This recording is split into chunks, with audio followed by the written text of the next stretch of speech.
Welcome to my channel. I am Kim Kent, and today we're going to do a video of how to do.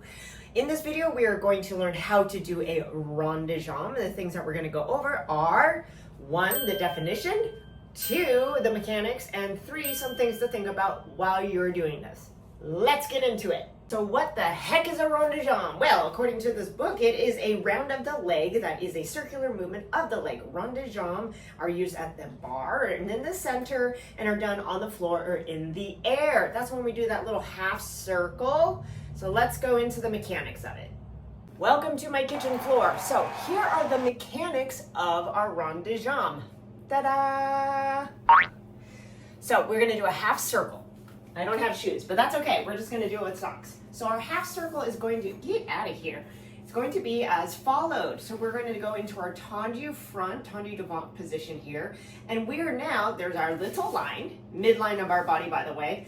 And we're going to go to tendu side, à la seconde, and then to our tendu derrière, or tendu to the back, and closing back into that first. So now I've made that nice half circle on the floor. You can look down and check it out and see, wow, that was amazing.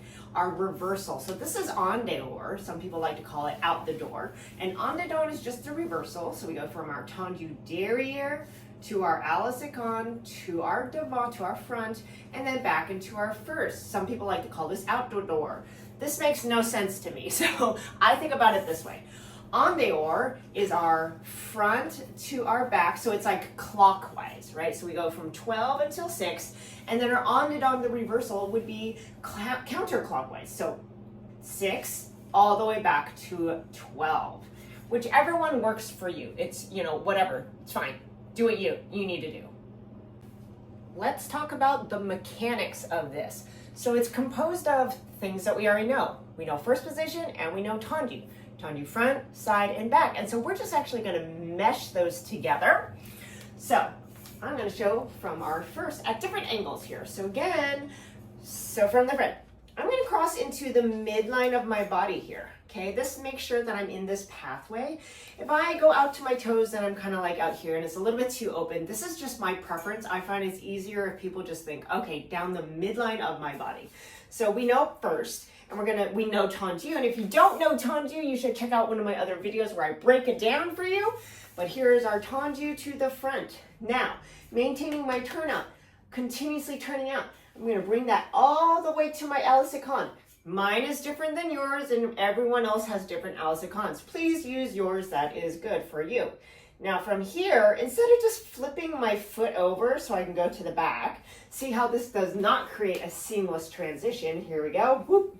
And then my butt is sticking out too, which is not good. So what I'm going to do is I'm going to actually go a millimeter past, I'm really using my turnout, millimeter past my second, and then I'm going to pull up tall. I should already be pulling up tall as I seamlessly go into my tendu derrière. Here it is from a side view.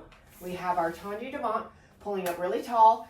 There's my à la seconde, that's for me. And then I'm going to go a millimeter past, and then I'm pulling, making a seamless transition to my tendu derrière, and then back into my first.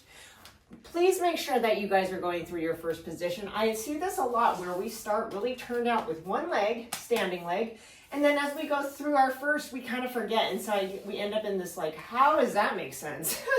So you want to match your turnout. So if I'm here with this leg, standing leg, I want to really try to match that with my other leg. And again, everybody's turnout is different, so don't compare yours to mine. I got weird legs, okay. That is the mechanics of that, but something to think about is when you transition to your derrière position, watch how I'm not thinking about pulling up my standing leg. So if I don't think about pulling up my standing leg and I'm sitting into my leg, watch how I now am going to slightly I'm leaning forward and I'm sticking my bottom out.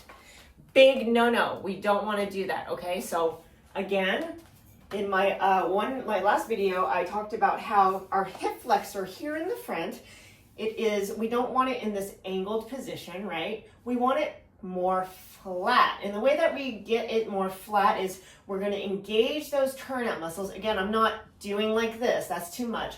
But I'm dropping my tailbone to the floor this way, so I'm engaging, and that's going to lengthen my hip flexor in the front. So as that transition happens, I'll show again now thinking about that, and I'm going to lift, lift, lift, lift, lift. So now it's much more flat than here, right? And I have less weight on this foot. We never want to let our back foot turn into a kickstand. Now that's all great and dandy, but what about when we do it in reverse? Okay, so on and on.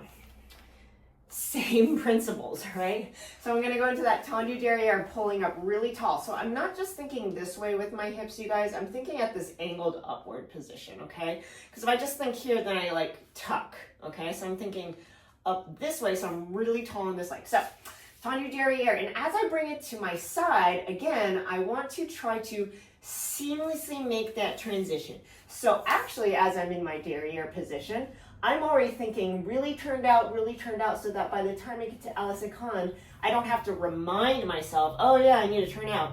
I'm already making that transition slowly. And then once we get to Alaskan, you're just gonna keep that heel on top, okay? Again, going through that first, we're gonna try to match the standing leg. We're gonna try to match that, good. And then continue. So those are the mechanics.